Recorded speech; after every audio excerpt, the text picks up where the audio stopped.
সবার প্রতি আন্তরিক প্রীতি ভালোবাসা এবং শুভেচ্ছা জানাচ্ছি। আশা করি সবাই ভালো আছো। দ্বিতীয় শ্রেণীর ছাত্রছাত্রীরা তোমরা মোটামুটি পাঠ দেখতেছো, সেজন্য আমি আজকেও পাঠ দিয়ে দিলাম। আশা করি তোমরা যারা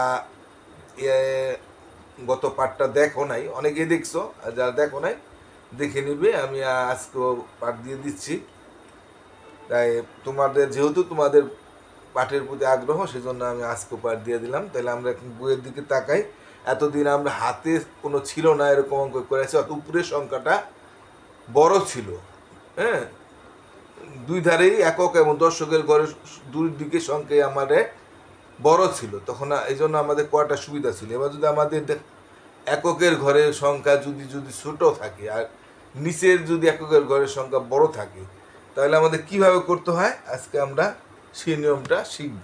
আমরা বইয়ের দিকে তাকাই, 50 পাতায় আমরা তাকাইতে দেখি কি আছে। এখানে একটা প্রশ্ন আকারে একটা অঙ্ক আছে, দেখো তোমরা। এভাবে রাজুর কাছে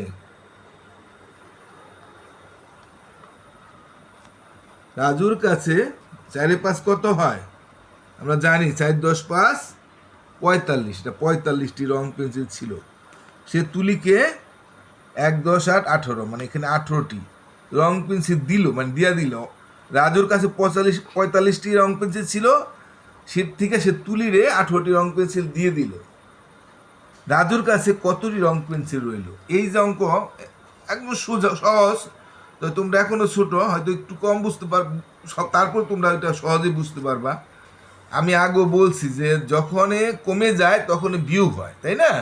আর বাড়লে যোগ হয়। আমি তোমাদেরকে আগেও বলছি, তোমাদের একটু প্রসঙ্গক্রমে বলে নেই। আমি এই যে যোগের ধারণাটা, এই যে এখানে আমার এই যে 45 পাতায় 3টা যোগের ধারণা, কেন যোগ হয়, এই পার্টটা কেন তোমরা এত কম দেখতেছো বুঝি না। এগুলো তো পরীক্ষায় আসলে অনেকে ভুল করে ফেলায়। তো এখন আমরা এখানে আছে মোট খরচ, মোট দেখে অত যোগ বোঝা যায়, কিন্তু কখন যোগ হয়? বাড়লে যোগ হয়, হ্যাঁ, আর কমলে হলো বিয়োগ হয়। এটা যে বাড়ছে তা যোগ হয়েছে, অঙ্কটি আমি বুঝাই দিয়েছিলাম। এই অঙ্কটা তোমরা একটু দেখে নিও। সে রাজুর কাছে এখানে হইলো বিয়োগ হয়, কমলে বিয়োগ হয়। তো রাজুর যদি 45টি রং পেন্সিল থাকে, সে যদি 18টা দেওয়া দেয়, তো 18টা তার কমে যাবে না? তাহলে 18টা বিয়োগ হবে। যদি তুমি রাজু মনে করো, রাজুর কাছে যদি 5টা রং পেন্সিল থাকতো, সেখান থেকে যদি তুলি রে সে 2টা দিয়া দিত, তাহলে রাজুর কয়টা থাকতো? তো 2টা দিয়ে 2টা কমে যেত, তাহলে 3টা থাকতো না। 5টার থেকে 2টা দিয়া দিলে বা 3টা দিয়া দিলে রাজুর যদি তুলি এসে 3টা দিয়ে দিত, তাহলে তার রাজুর 2টা থাকতো। আর রাজুর তুলি যদি 2টা দিত, তাহলে রাজুর 3টা থাকতো, কারণ বিয়োগ করলেই পাওয়া যায়। তাহলে 5টার থেকে 2টা দিয়ে দিলে 3টা থাকে, তাহলে বিয়োগ করলেই পাওয়া যায়।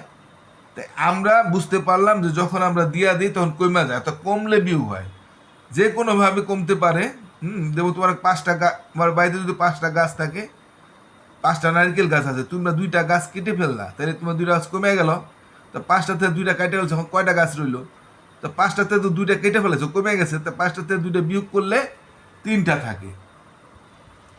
এইভাবে আমরা যখন কমে যায় তখন আমরা বিয়োগ করি। হ্যাঁ, যেমন 5টা গাছের থেকে যদি আমরা 2টা গাছ কেটে ফেলাই, এই 2টা গাছ বিয়োগ হবে। তো 5 আছে 2 আছে 5 করলে আমরা 3-4-5, 3 হইলে এভাবে আমরা করতাম, তাই না?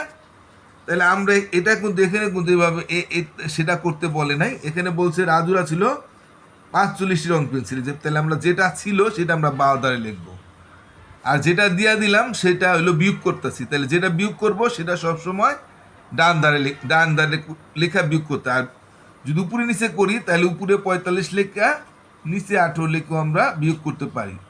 হ্যাঁ, আর এইভাবে করলে আমরা বাম ধারে বড় সংখ্যাটা লিখবো, এবং যেটা আমরা বাদ দিব সেটা আমরা ডাইন ধারে লিখবো। আর এইভাবে করলে যেটা আমরা বাদ দিব, যেটা কমে দেবো, সেটা আমরা নিচে লিখবো। তো এখানে আমার রাজুর আছে 45টি রং পেন্সিল। 45টা লিখলাম, যেহেতু 45টা তার আছে, এটা বড় সংখ্যা, তো সেটা আমরা বাঁ ধারে থাকবো। আমি যে 18টা দিয়ে দিচ্ছি, যেটা দিয়ে দিচ্ছি সেটা আমার ডান ধারে লিখতে হবে। এই অঙ্কটা আমরা কিভাবে করব? আমরা সবসময় দেখছি আমরা প্রথম সংখ্যাটা বড় থাকলে আমরা সহজে বিয়োগ করতে পারছি। এখন এই 8-এর থেকে এই 5টা আমরা কিভাবে বিয়োগ করতে পারি? এখানে তোমাদের অনেক কিছু বুঝাই দিচ্ছি, আমি নিজে এখানে বুঝাই দিতেছি, আমাদের আর অন্যভাবে বুঝাবো, আমি বুঝাই দিতেছি। তো 8-এর থেকে তো 5 বিয়োগ হইতে পারে না। উপরে তো 5 ছোট, হ্যাঁ, তাহলে আমরা এই 5কে কী করবো, আমরা এখান থেকে 1 দশক, আমরা জানি এখানে 4 10 5 45, আমরা 1 দশক নিয়ে আসবো। 1 দশক নিয়ে আসলে 10 আর 5-এ কত হয়? 15 হয় না? 10 1 দশক যদি নিয়ে আসি, 10 আর 5-এ হয় 15। এখানে দেখো, এখানে একটু বলে দিচ্ছে, তাহলে এটা একটু দেখাই দিই। সংখ্যা দুটি স্থানীয় মান ব্যবহার করে সাজিয়ে নিই। যেহেতু একক স্থানে অঙ্ক 5 ছোট, 8 বড়, তাই আমরা একক স্থানে 5 থেকে 8 বিয়োগ করতে পারি না। সুতরাং দশকের স্থান থেকে 1 দশক একক স্থানে সরিয়ে নিলে এককের সংখ্যার সাথে যোগ করে পাই এই যে 10 আর 5 15। তাহলে আমরা এই এই যে এককের ঘরের থেকে আমরা এই দশকের ঘর থেকে একটা 10 নিছি, আমার এখানে কিন্তু একটা নিয়ে গেলাম, কিন্তু 3 রইল এখানে। হ্যাঁ, আমরা 1 10 এখানে নিয়ে আসছি, 10-এর সাথে এই 5, এই যে 10-এর সাথে 5 যোগ করে 15 হয়েছে। তো 15 থেকে যদি আমরা এই এককের 8 বিয়োগ করি, এই যেখানে দেখাইছি একর 8 আছে 15 কইলে আমরা একটু গণনা দেখতে পারি। 8 আছে 15 কইলে 8 9 10 11 12 13 14 15, এই 7-এর ঘরে গিয়া শেষ হয়। এই দেখেন দেখাই দিছে 7, তাই না? আর দশকের ঘরে এখন যেহেতু আমরা এখান থেকে দশকের ঘরে কী করছিলাম, আমরা এখান থেকে 4-এর থেকে আমরা 1 দশক নিয়ে গেছি, তাই 3 রয়েছে না? তাই 3-এর থেকে 1 গেলে 1 আছে 3 হবে, এই যে এখানে আবার দেখা যাচ্ছে যে দশকের ঘরে 3 রয়েছে, 3 আছে 1 হবে, 1 আছে 3 হবে, 1 1 2 3, তাই 2-এর ঘরে যায়, এই যে 2 লিখছে। তাহলে আমরা এই অঙ্কটা আমরা এখানে দেখি। এবার আমরা অঙ্কটা দেখি যে 8-এর থেকে তাহলে যে 15 হয় কত হইলে 5 যেহেতু 5 মিললে 10 মিললে আর 5 মিলে 15 হয়েছে, 8 9 10 11 12 13 14 15, 7-এর ঘর। এই যে 7 আমরা ডান ধারে লিখবো, আর হাতে 1 থাকলো, না হাতে 1 না, আমরা এটা 1 লয়ে গেছি, 3 রয়েছে, 1 আছে 3 হবে কইলে 1 2 3, এই 2 হইলে তো এই 27টি রং পেন্সিল হইল না? এখন কয়টি রং পেন্সিল রইল তাহলে? এই 27টি রং পেন্সিল রইল। আচ্ছা, আমি আর লিখলাম না, 27টি লিখে দিলাম। রং পেন্সিল রইল, এটা না লিখলেও চলবে, আর তুমি লেখা দাও তো লিখে দেবো 27টি রং পেন্সিল রইল। তা আমরা কিন্তু মোটামুটি এটা বুঝতে পারলাম। এখন আমরা পরের পাতায় অঙ্ক দেখা, আমি একটা অঙ্ক করে হয়তো সময় চলে যাবো অনেক সময়, হ্যাঁ। তাহলে আমরা পরে 59 পাতায় কি আছে আমরা একটু দেখি। এটা 51 পাতায়, 50 পাতাতে 51 পাতা, 51 পাতায় এখানে একটা বিয়োগ দেখো, সে একই নিয়মে দেখো, 9 10 আর 97 থেকে আমরা 5 10 9 59 বিয়োগ করবো, হ্যাঁ। তা এখানে 9 10 আর 97, তো এককের ঘরে কত আছে? 7 আছে, আর এটা 59-এর এককের ঘরে আছে 9, তো 9 7-এর থেকে তো 9 বিয়োগ হইতে পারে না, তাহলে আমরা সেখানে 1 দশক নিয়ে আসবো। তাই এখানে 1 দশক যদি নিয়ে আসি, এখানে থাকবো 8, আর এখানে 10 আর 7 কত হয়? 17 হয়। কত হয়? 10 আর 7 যদি আমরা যোগ করি, এই শূন্যর দাম নাই 7, আর 1-এর 1 17 হয়।